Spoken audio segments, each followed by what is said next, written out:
All right, let's dive right into a topic that, let's be honest, trips up so many people on the IELTS: grammar. If you've ever felt that sense of dread, you're going to want to stick around because we're about to look at this in a totally new way. Does looking at English grammar feel like you're staring up at this huge, impossibly confusing mountain of rules? Yeah, you are definitely not alone.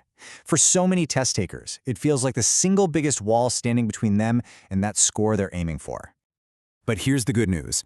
What if I told you that mastering grammar isn't about memorizing thousands of different rules?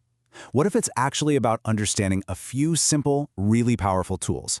Well, that's exactly what it is, and today we are going to open up that toolbox together. So, here's our game plan. We'll kick things off by looking at the challenge a little differently. Then we'll unlock what I call the sentence toolkit. We'll get into the core builders, learn how to add some color, find the glue that holds it all together, and finally, show you how to master the whole toolkit. Okay, this right here, this is probably the most important idea we're going to talk about. I want you to try and forget the phrase grammar rules. Seriously. Instead, start thinking of the parts of speech as your own practical toolkit.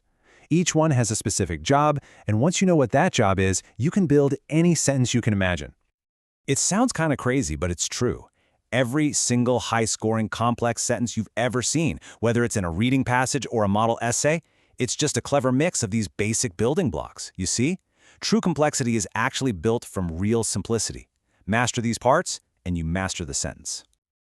Okay, so let's crack open that toolkit. You know, every strong building needs a solid foundation, right?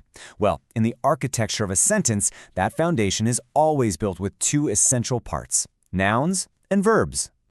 First up, we've got the noun. The easiest way to think about this is that it's the star of your sentence. It's the who or the what you're talking about, the main character, the key idea, the central thing.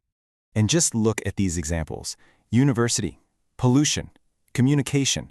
These aren't just random words. These are exactly the kind of powerful academic nouns you need to use on the IELTS. They become the strong core of your ideas.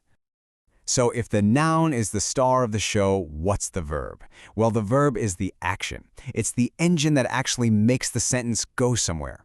Without a verb, your noun is just sitting there. The verb is what gives the sentence all its life and movement.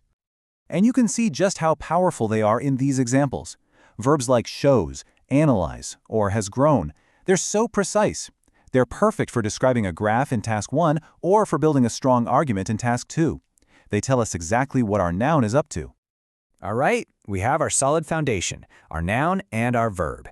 Now it's time to make our sentences more detailed, more precise, and frankly, a lot more interesting. And to do that, we bring in the describers, adjectives, and adverbs. Now, this is a big one. This is where a lot of people get tripped up, so let's clear it up right now. It's simple. Adjectives describe the noun. See the example? A significant increase. But adverbs describe the verb. It increased significantly. See that subtle difference? Getting this right is such a quick and easy way to boost your grammar score. Okay, so we've got our foundation, and we've added some descriptive color. So what's next? Well, now we need to stick all these pieces together to create those longer, more complex sentences the examiners are looking for. For that, we need our sentence glue. This little table gives you a super quick breakdown of our three main connectors. You know, pronouns are great for avoiding repetition. Prepositions show us all those important relationships in time and space, but I really want you to pay attention to that last one, conjunctions. Words like and, but, and so are the secret sauce for linking simple ideas into those complex, high-scoring sentences.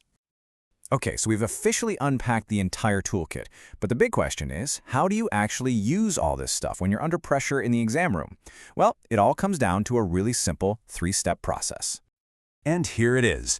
The key is to always start simple. Step 1, start with your core. Find your noun and your verb. Step 2, add some color with your adjectives and adverbs.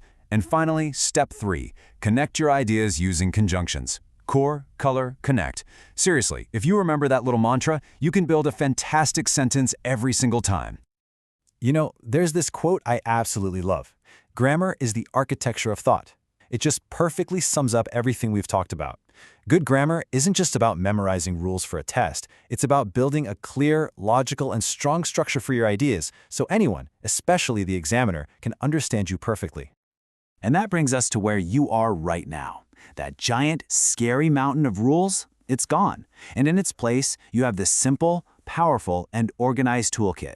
You've got your core builders, you've got your color, and you've got your glue. You have everything you need. So really, the only thing left to do is to start practicing. Take these tools and just start building.